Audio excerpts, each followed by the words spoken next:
Bonjour à tous et bienvenue pour cette nouvelle vidéo en direct sur le balcon. On profite d'un super soleil, donc voilà, j'ai décidé de faire en extérieur pour profiter. Et voilà, vous avez aussi une magnifique vue sur une des jardinières du balcon.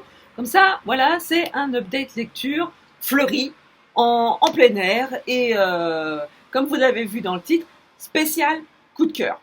Donc, sans plus attendre, on va commencer par le premier coup de cœur, c'est la nouvelle saga de Cassandra O'Donnell, Le Collège Maléfique, le tome 1, Le Marche-Rêve, paru aux éditions Flammarion Jeunesse.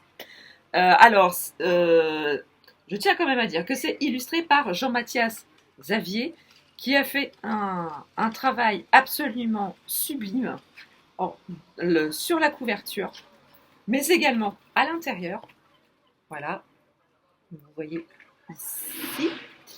Et également, vous avez des illustrations. Alors évidemment, je suis en train d'en chercher une, je ne la trouve pas. Voilà, vous avez des illustrations comme ceci euh, tout au long, tout au long du roman. J'ai trouvé ça très sympa. Alors voilà, je vous ai déjà cassé les pieds avec la précédente saga de Cassandra O'Donnell, La Légende des Quatre, qui a été pour moi une de mes sagas coup de cœur de 2019. Bon, voilà, il y a du soleil, hein, si vous entendez des cris dehors, c'est parce que on a un café bar tabac là en bas, voilà.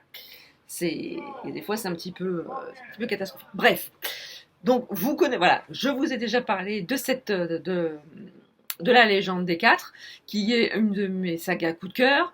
Là du coup, le Collège Maléfique s'adresse à un public un tout petit peu plus jeune que la légende des quatre, à mon sens. Donc on y rencontre Emma, qui a 13 ans. Elle a des pouvoirs, mais toute sa vie, elle s'est cachée. Elle a caché à tout le monde qu'elle avait des pouvoirs. Seul son papa est au courant. Son papa l'a élevée seule, hein, parce que on découvre très vite dans le roman que Emma a perdu sa maman très très jeune. On ne sait pas comment, mais c'est tout ce qu'on sait. Et donc, du coup, au jour de ses 13 ans, elle reçoit un courrier comme quoi elle doit intégrer le collège pour enfants spéciaux. Et elle n'a pas le choix. Donc, le jour de ses 13 ans, une voiture vient la chercher et l'emmène dans ce fameux collège. Elle a à peine le temps de dire au revoir à son papa que, hop, ça y est, elle s'en va. Donc elle arrive dans ce collège où elle va avoir une chambre qu'elle va partager avec une autre élève de ce collège. Alors cette élève a des grandes oreilles, donc on se doute que son pouvoir est de pouvoir écouter même de très loin. Et elle rencontre d'autres élèves qui vont rapidement devenir ses copains, dont Grumpf. Alors, lui m'a fait beaucoup rire. Et un autre élève qui s'appelle Elle, ou Hell, l'enfer. Et voilà, avec ses amis, elle va apprendre un peu la vie, les règles de vie dans ce collège. Et elle va rapidement se rendre compte que elle n'est pas douée du tout pour la magie, ce qui va ce qui va lui poser de nombreux problèmes. Mais elle refuse de dire quel est son pouvoir exactement. Elle préfère ne pas en parler. Faut dire aussi, elle a tellement été habituée à à se cacher, à ne pas dire quel était son pouvoir exactement. Donc du coup, elle a un peu de mal à se confier à d'autres personnes qu'à son papa. Et, euh, et du coup, bon, voilà, la vie suit son cours. Et au bout d'un moment, toutes les nuits, elle va faire le même cauchemar, à savoir qu'un garçon l'appelle au secours et lui demande absolument de l'aider parce qu'il est aux prises avec un monstre terrifiant. Et du coup, Emma va faire tout ce qu'elle peut pour sauver ce garçon quand elle va comprendre que ce n'est pas vraiment, que ce n'est pas que un mauvais rêve, mais que il y a peut-être un peu plus de réalité que de rêve là-dedans. En tout cas, j'ai beaucoup aimé ce premier tome. Enfin, le style de Cassandra O'Donnell est toujours aussi fluide. J'ai j'ai littéralement avalé ce roman en même pas une journée. Il faut dire aussi, hein, quand vous regardez, hein, c'est quand même écrit assez gros. C'est de la jeunesse, donc ça se lit. Ben alors, de toute façon, la plume de Cassandra O'Donnell que ce soit pour les adultes, pour du young adulte ou pour de la jeunesse, c'est toujours très très fluide. Elle a une plume qui vous embarque, voilà, elle vous prend par la main et elle vous emmène dans des mondes complètement imaginaires. Et franchement, c'est un pur bonheur de lecture. C'est un très très bon premier tome. Alors, introductif aussi à l'univers, hein, parce on ne sait pas tout de ce collège. Parce que bon, c'est quand même le collège maléfique, donc on se doute qu'il ne va pas se passer qu'il a des secrets. Mais bon, malgré tout, je pense qu'il y a quand même une histoire à chaque fois, où on apprendra un peu plus sur les personnages à chaque fois. Donc, mention spéciale pour Grumpf. Alors, je peux dire qu'à la fin du roman, hein, vous allez parler le grumpfien aussi bien que le français. Voilà, je vous laisse découvrir ce roman, mais en tout cas, on se prend tout de suite d'amitié pour tous les personnages. Et ça, c'est une grande force de Cassandra O'Donnell, c'est qu'on s'attache exactement à tous les personnages et dès les premières pages, ça le fait. Euh, pour ça, c'est une très très chouette lecture. Alors que ouais, vous pouvez lire, enfin, vous pouvez conseiller ça à partir de 12-13 ans, ça se lit bien. Mais voilà, ça se lit aussi très bien pour les adultes, ça passe très bien. Et en tout cas, voilà, c'est une bonne série à lire en famille. Alors, donc celui-ci, je vais en parler à la fin. Alors, sinon, dans un autre registre, j'ai lu sur liseuse, donc, voici. Attendez, il faut que ça charge.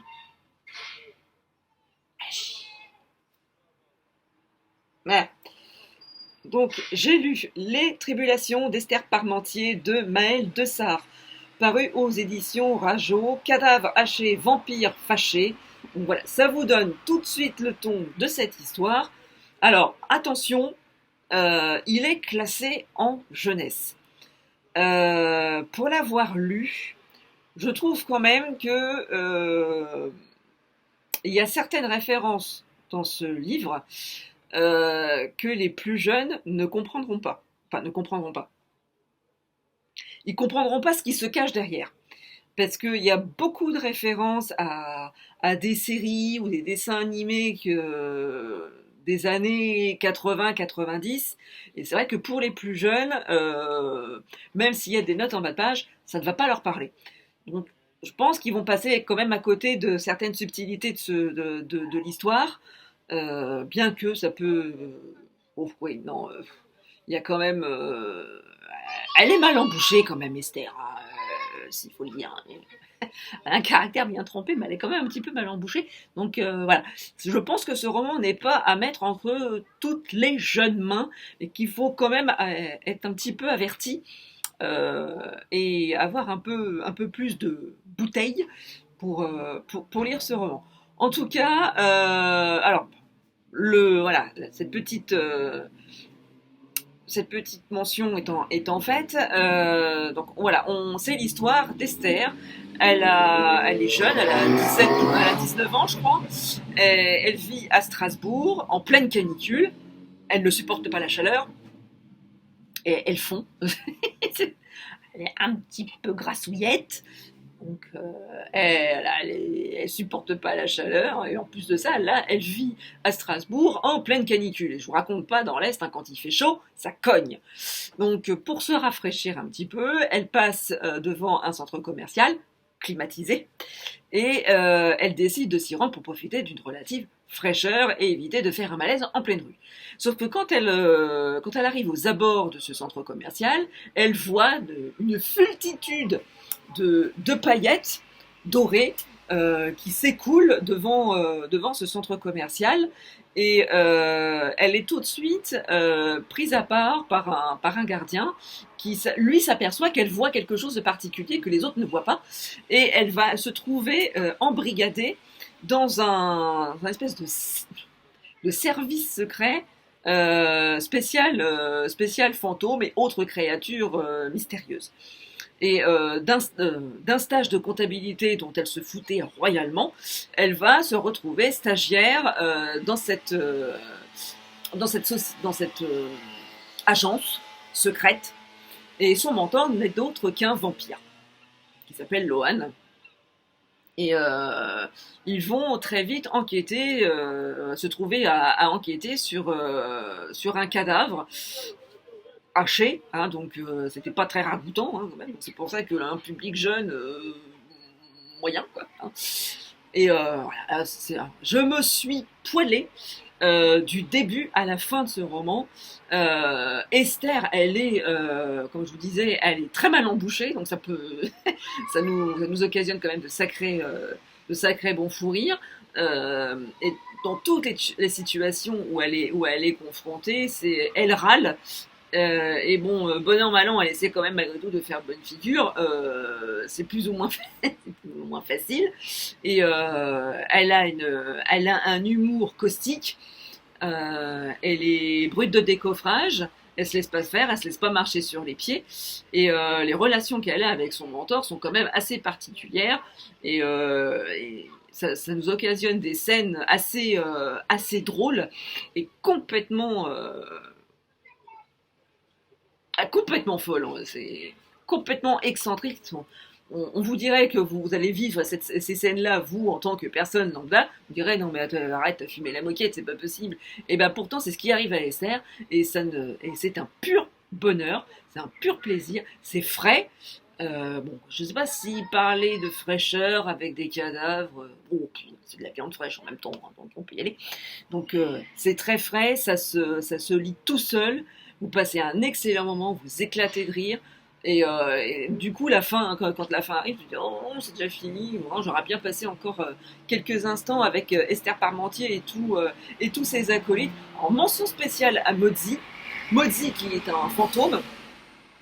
Et dans ce roman, voilà, les fantômes, ils se glissent dans vos appareils électroniques, dans une liseuse, dans un téléphone portable, dans un GPS. Et ils communiquent avec vous sur la forme de petits SMS avec plein de smileys. C'est très très drôle, c'est très très bien fait. Et c'est une très bonne histoire à lire l'été sur le transat avec un cocktail. Enfin, n'importe où ailleurs, dans un parc, à la plage, dans le train. Enfin bref, ça vous fait passer un excellent moment. Vous ne voyez pas le temps passer. Et franchement, moi, pour ma part, je serai au rendez-vous pour la suite des aventures d'Esther Parmentier. Et enfin, je vais vous parler de mon coup de cœur intersidéral de la planète entière, de cette moitié d'année 2020. Il s'agit de L'Infini des possibles de Laurie Nelson Spellman, paru aux éditions du Cherche Midi. C'est un livre que j'ai lu en lecture commune avec Steph de la chaîne Piketty Bookin. Et alors vous l'avez très probablement vu si vous suivez Steph sur sa chaîne. Elle en a déjà parlé dans un point de lecture. Pour elle, ça a été un coup de cœur. Et pour moi également, ça a été un coup de cœur sur ce roman. J'avais beaucoup aimé ça. Demain est un autre jour avait été aussi un coup de cœur. C'est une autrice qui a une plume super addictive, super fluide. Elle développe des personnages absolument attachants. Et dans celui-ci, voilà, la donne est respectée. Donc on y rencontre Paulina, qui est une vieille femme qui va bientôt fêter ses 80 ans. C'est la bête noire de sa famille. Elle ne voit plus personne ne lui parle. Elle est quasiment plus invitée aux fêtes de famille, à Noël et encore vite fait en passant. Et voilà, elle a près de 80 ans et elle va adresser un courrier à une de ses nièces Emmeline, Emilia, pardon. Emilia, par laquelle elle va l'inviter à venir avec elle en Italie pour une raison bien particulière. Elle voudrait fêter ses 80 ans à un endroit particulier en Italie, sur la terre de ses ancêtres. Et elle ne veut pas faire le voyage toute seule, donc du coup elle invite Emilia et sa cousine Lucie à venir avec elle en Italie. Alors Emilia et Lucie, ce sont deux filles Fontana, de la même famille que Paulina. Elles vivent toutes les deux à New York. Et dans la famille Fontana, il existe une malédiction qui frappe les filles, les deuxièmes nées des familles. Et cette malédiction dit que les filles qui sont nées en deuxième dans une fratrie, une sœurie, je ne sais pas si ça se dit, enfin bref, les deuxièmes nés sont condamnés à ne jamais connaître l'amour, à ne jamais se marier, à ne jamais avoir d'enfants, bref, à être malheureuses en amour. Donc pour le coup, donc du coup, Emilia a bien, qui a été élevée par sa grand-mère, sa nonna, elle a bien dit, toi de toute façon, tu ne trouveras jamais l'amour, donc tu vas travailler avec nous à l'entreprise familiale, et point barre, hein, t'as pas ton mot à dire, ce sera comme ça, et c'est tout. Lucie, quant à elle, voudrait bien briser un petit peu cette malédiction, être celle qui brisera cette malédiction. Elle fait tout pour rencontrer l'amour. Elle enchaîne les rencontres, les rencarts, les rendez-vous, les petits amis, même si malheureusement, ces rendez-vous ne sont pas toujours couronnés de succès. Donc au début, Emilia et Lucie refusent l'invitation de Paulina. Et puis, je sais pas, Emilia, un jour, elle a un déclic et elle se dit, bon, après tout, j'ai toujours rêvé d'aller en Italie, donc pourquoi ne pas y aller avec des membres de ma famille? Je ne serais pas toute seule. Et voilà, pourquoi moi aussi, j'aurais pas l'occasion de vivre ma vie.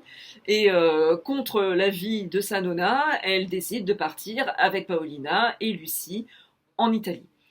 Et à partir de là, va s'ouvrir un peu un voyage initiatique, à la fois pour Emilia et Lucie, qui vont aller sur la terre de leurs ancêtres, dans le village où a vécu leur famille avant d'émigrer aux États-Unis.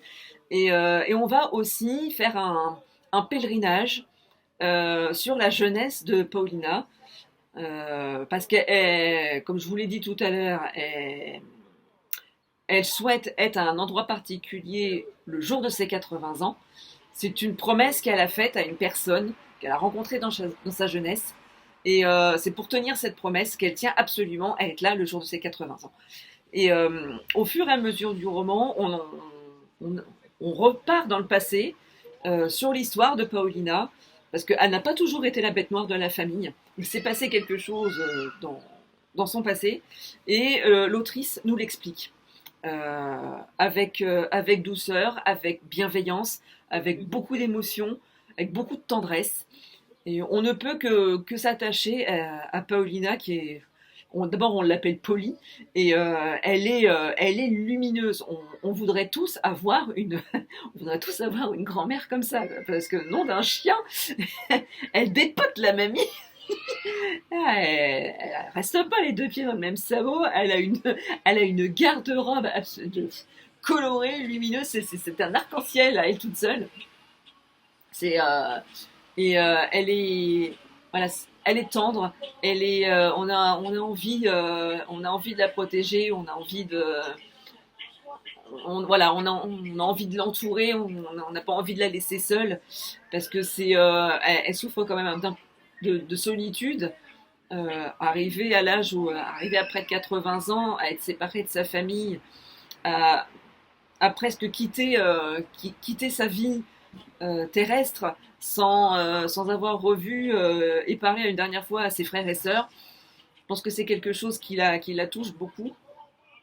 Et on apprend vraiment à connaître cette famille de bout en bout. Et justement aussi pour forcer un petit peu les filles à venir avec elle, elle leur fait miroiter la promesse de briser la malédiction de la deuxième fille des familles Fontana.